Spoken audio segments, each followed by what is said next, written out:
गुरुदेव के चरणों की रज। अब आगे गोस्वामी जी कहते निज मन मुकुर सुधार रज, अज्ञान के नेत्रों को जो खोल दे वो रज है। लेकिन निज मन मुकुर, मुकुर का मतलब मुकुर माने दर्पण। दर्पण क्या है? ज्ञान और वैराग्य की आंखें हैं, लेकिन दर्पण है मन। मोरा मन दर्पण है, दर्पण है मन। लेकिन एक बात है, दूसरों को देखना हो तो आंखें ठीक होनी चाहिए, लेकिन खुद को देखना हो तो आंखें और दर्पण दोनों ठीक होना चाहिए है? लेकिन कई लोग ऐसे होते हैं, आंखें तो ठीक होती हैं लेकिन दर्पण खराब होता है। और ज्यादातर लोगों का यही हाल है, आंखें तो ठीक हैं, मन बड़ा खराब है।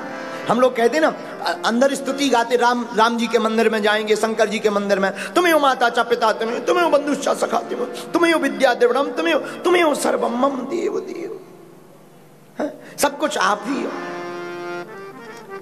तन मन धन सब कुछ तेरा, क्या लागे मेरा। हम लोग मंदिर में गाते हैं, तन मन धन जो है सब कुछ है तेरा, स्वामी सब कुछ है तेरा, तेरा तुझको अर्पण क्या लागे।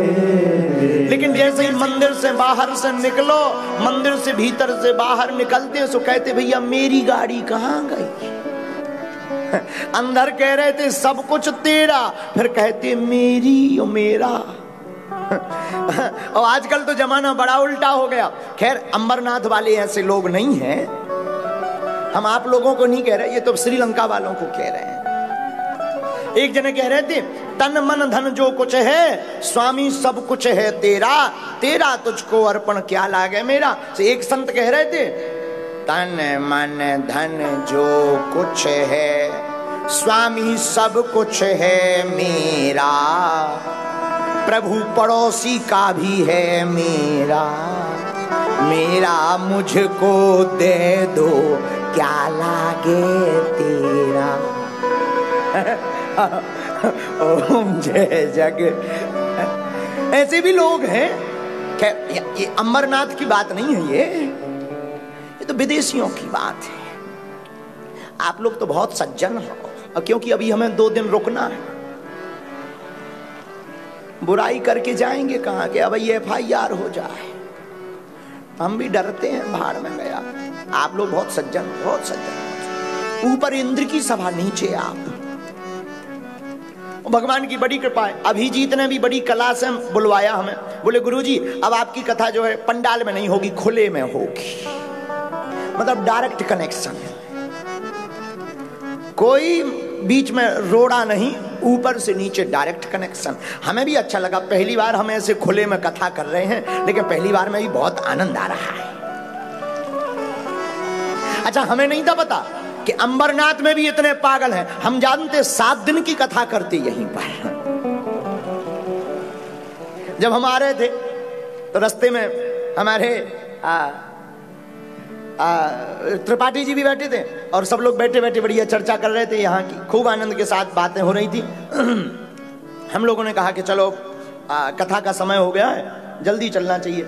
हम लोग बड़ी तैयारी से और प्रारंभ करके प्रणाम करके चले, और जैसे ही चौक में पहुंचे तो हमारी भारत की शान महाराष्ट्र है, और महाराष्ट्र की और पूरे विश्व के हिंदुओं की शान छत्रपति वीर शिवाजी महाराज है।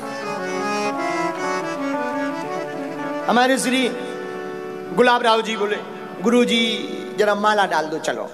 हमने कहा चलते हैं। हमने माला डाली, प्रणाम किया, और गाड़ी में बैठते ही बोले गुरुजी इन्होंने हिंदुत्व स्वराज की स्थापना की बात की थी, आपने हिंदू राष्ट्र की बात की है।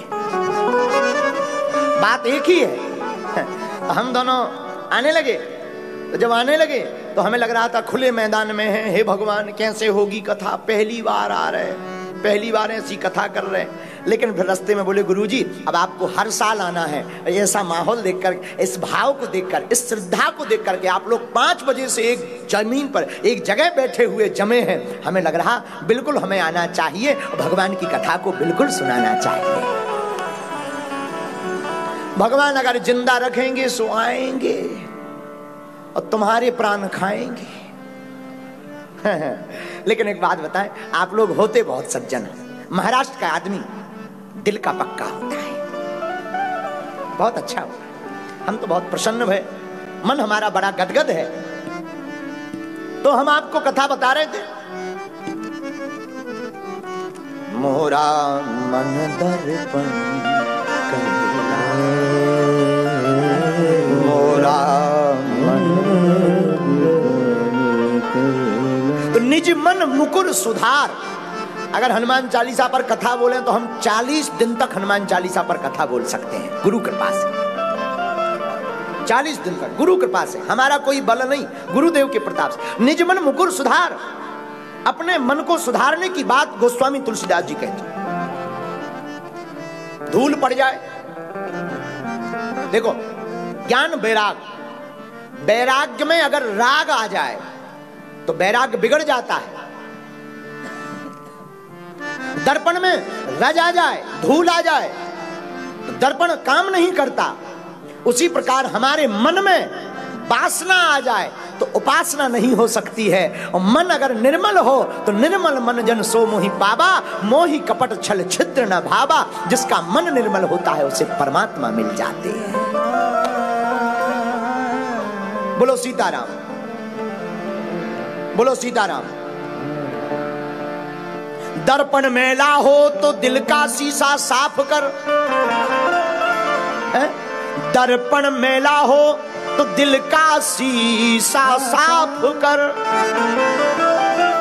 दूर कर अभिमान को।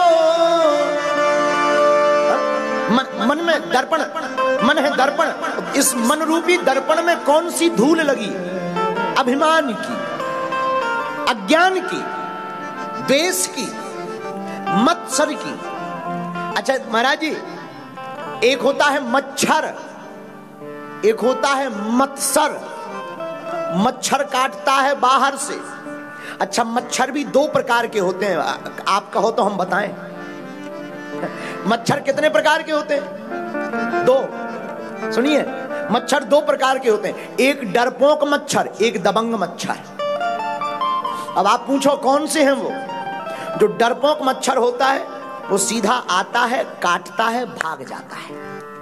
लेकिन एक होता है दबंग मच्छर, हमारे जैसा, वो कान में पहले आकर बीन बजाता है कि तुम्हारे बाप में दम हो तो बच जाओ, हम आ गए हैं। एक दबंग होता है, वो मच्छर पहले कान में आता है और फिर काटता है, फिर भाग जाता है। एक होता मच्छर, मच्छर बाहर से काटता। एक होता मत्सर, मत्सर भीतर से काटता। मत्सर का मतलब ईर्षा, देख न सकहीं पराई विभूति। हम लोग दूसरों की प्रसन्नता नहीं देख पाते, समझ जाओ तो मैं मत्सर काट रहा हूं। अच्छा मच्छर काटे तो कोई दिक्कत नहीं, अलाउट जलाओ, मोर्टीन लगा, अगरबत्ती लगा, मच्छर भाग जाएगा या मर जाएगा। लेकिन मत्सर काटे इसके लिए अभी कोनो अलाउट नहीं बन पावा। तो बोले क्या उपाय है? बोले ईर्षा अगर अंदर भरी हो तो श्री गुरु चरण सरोज रज, गुरुदेव के चरणों का माल, गुरुदेव के चरणों की रज लेकर अपने मन में मन लगा लो, मन का दर्पण साफ हो जाएगा और परमात्मा की प्राप्ति हो जाएगी। तुमने जे मन मुकुर सुधार। आगे क्या? बरनौ रघुबर बिमल जसु, जो दायक बरनौ रघुबर बिमल यस, जो दायक फल चार।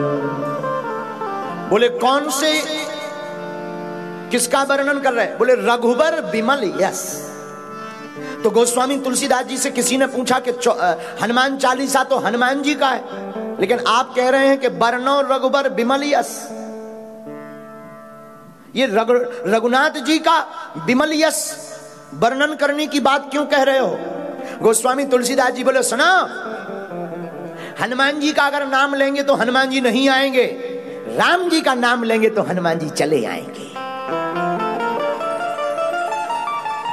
क्योंकि प्रभु चरित्र सुनबे को रसिया, राम लखन सीता मन बसिया, राम लखन सीता मन बसिया, प्रभु चरित्र सुनबे को। क्योंकि हनुमान जी वहीं जाते जहां राम जी की कथा होती। ऐसे रघुनाथ जी के विमल यश का वर्णन गोस्वामी जी वंदना करके करते हैं। आगे दूसरे दोहा पर हम कल चर्चा करेंगे।